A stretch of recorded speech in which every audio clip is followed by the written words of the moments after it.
Hi everyone, welcome to Helpo. I'm Catherine Slingsby, and today we're going to be discussing questions from an IELTS test, specifically focusing on reading comprehension.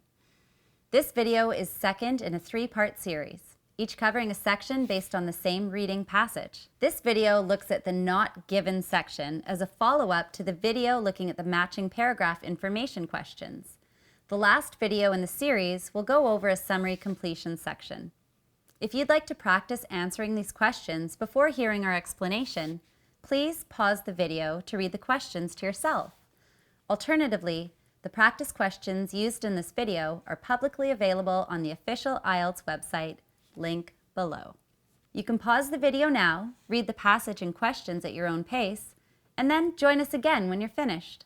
Ready? Let's get started with the not given section. Not given question 1. Looking at the first section, the instructions read, do the following statements agree with the claims of the writer in reading passage 3? Answer yes, no, or not given to questions 32 through 35. To answer the first question, let's take a look at the passage, remembering that we're either looking for a paraphrase of this idea or the opposite of this idea. If we can't find this concept, then the answer is not given. Since this is the first question, the answer could be anywhere starting at the beginning of the passage. However, if you've watched the previous video in the series, link in the description, you know that we've already read the reading passage and created a summary of the paragraphs. While we use the summaries to answer the first set of questions, we can use it for this section too. Looking back at our summaries, we know paragraph A is focused on how helium is becoming a scarce resource, which doesn't seem right. Paragraph B is about where helium can be found and what creates it. Since this is a possibility, we start skimming here. However, paragraph B lacks words that might relate to the question like alone, solo, or single, or their opposites like group, connected, or linked. As we keep skimming, paragraph C is about various uses for helium, but it also lacks phrases similar to the question. However, when we get to paragraph D, we spot the word loner. Reading the sentence more carefully, it says helium is even cheerfully derided as a loner element. This matches the question, making the answer yes. Not given question 2. Now that we've answered the first question, it's time to examine the next one. This means we should be looking for words related to temperature. As we skim the passage, we can see the following in paragraph C. Its most prevalent use as a coolant for superconducting magnets in hospital MRIs. Understanding the word coolant is key to getting the question right. Coolant means a liquid or gas that is used to remove heat from something. It removes heat, but it doesn't necessarily have to be cool to do so. As such, the answer is not given. Another clue that this should be answered not given is that the mention of a temperature-related word is from paragraph C, which puts it before the previous answer in paragraph D. As these types of questions are supposed to be asked in the same order as the passage, the fact that temperature isn't mentioned after your previous answer should clue you into the fact that the answer is not given. Not given question 3. We're halfway through the questions, so let's keep going. This question asks about high-tech industries in Asia and their use of helium in manufacturing. Remember that the answer should be after paragraph D, so don't start skimming from the beginning, but rather where you left off in question 32. At the end of paragraph D, there is this sentence.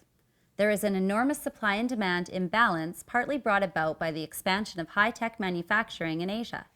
This clearly states that high-tech manufacturing in Asia is using helium. So we want to answer true because this seems to line up with the statement.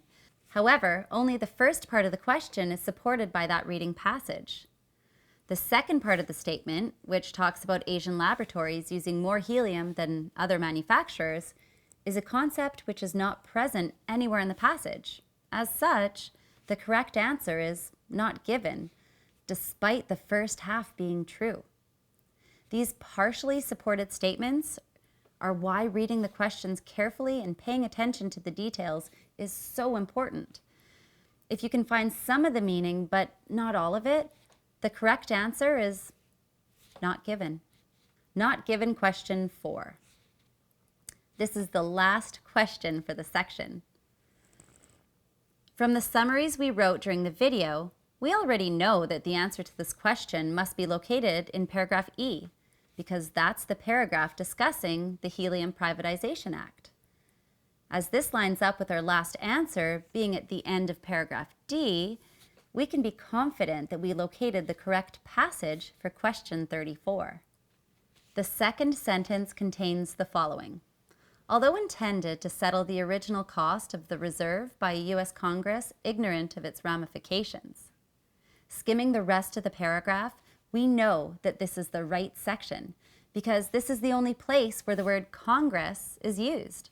But does it support the original statement, or is it the opposite? The answer boils down to knowing vocabulary.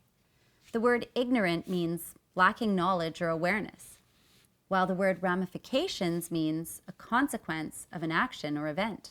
In other words, the U.S. Congress did not know what the result of their actions would be. Since this is the opposite of the question, the answer is no. We made it. That's all the questions for this video, but I'll hope you'll return to watch the last video in the series. If you found this video useful, please subscribe to our online sensei and share it with your friends. As you saw in our last question, studying vocabulary can be the difference between getting a question right or wrong. Unfortunately, studying vocabulary alone is less effective than using it in a conversation with other people. If that sounds like you, consider taking lessons with your friendly tutors. That's all I have for you today. I hope you enjoyed it. If you found this video useful, please give us a like, subscribe to this channel, and share it with your friends. Our sponsor for this video is Helpo, an online tutoring company specializing in connecting students with friendly tutors from top U.S. schools like Harvard University and the University of Chicago. If you need help preparing for the ACT, SAT, HKDSE, or IELTS and others, consider making an appointment at hihelpo.com. Alternatively, you can reach out to Helpo's Student Success Team by sending us a WhatsApp message. Links to everything are below in the description. Videos like this wouldn't be possible without the support of the Helpo team. Our scriptwriters include graduates from top schools across the U.S., such as MIT and the University of Chicago. Together, they have over 15 years of experience helping others achieve their goals. A special thanks also goes out to our production staff as they work tirelessly to get the content to you, our wonderful viewers. As always, have a great day, and best of luck on the IELTS.